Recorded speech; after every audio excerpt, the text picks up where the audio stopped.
أود ابتداء أن أنقل خالص تحيات فخامة رئيس الجمهورية الإسلامية الموريتانية السيد محمد بن الشيخ القزواني إلى صاحب الفخامة السيد فلاديمير بوتين، وإلى أصحاب الفخامة والمعالي رؤساء الدول والحكومات الإفريقية الأشقاء. لقد كان بود فخامته أن يكون معكم اليوم في جمعكم الموقر هذا، لكن طارئ ظرف عارض حال دون حضوره، ولكم منه جميعا أسمى آيات التقدير والاحترام. كما يطيب لي أن أهنئ فخامة الرئيس فلاديمير بوتين والحكومة والشعب الروسيين على عقد هذه القمة وعلى جودة تنظيمها، شاكرا لهم حسن الاستقبال وكرم الضيافة.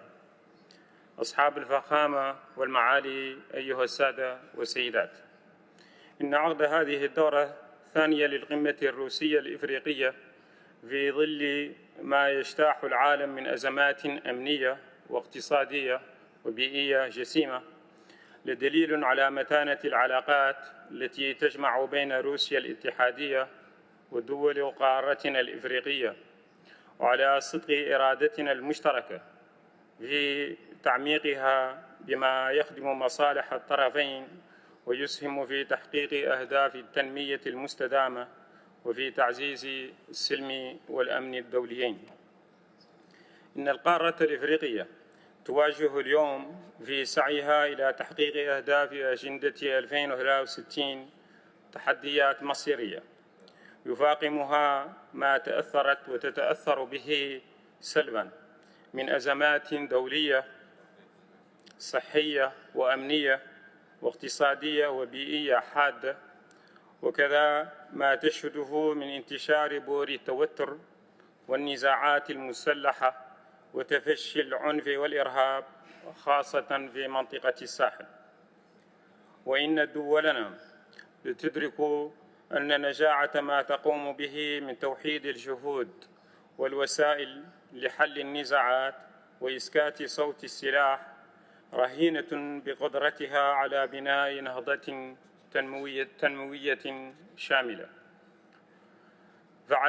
فالعلاقة بين الأمن والتنمية شبه عضوية، ولن يتأتى انتصار مستديم على ظواهر العنف والإرهاب والتطرف إلا باجتثاث ما يهيئ لهذه الظواهر ظروفها المناسبة من فقر وبطالة وجهل وسوء حكامة.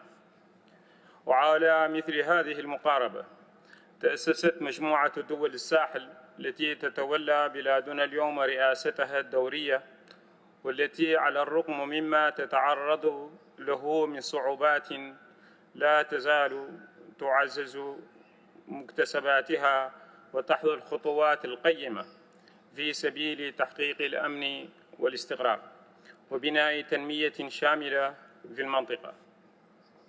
ثم إن الأمن اليوم مسؤولية الجميع، فلا دوام لأمن يبنى على حساب أمن الآخرين، ولن يكون من أمن مستديم في ظل أمن الجميع. ولذا فإن الجمهورية الإسلامية الموريتانية ندعو في كل النزاعات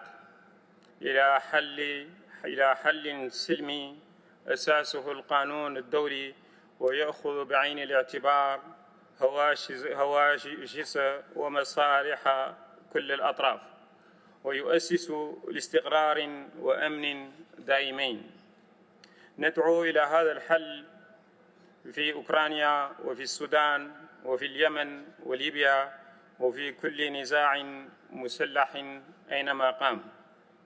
وفي هذا السياق فإننا نؤكد تمسكنا بحل القضية الفلسطينية حلاً شاملاً وعادلاً يضمن لها إقامة دولة مستقلة عاصمتها القدس الشرقية طبقاً للقرارات الدولية ذات الصلة.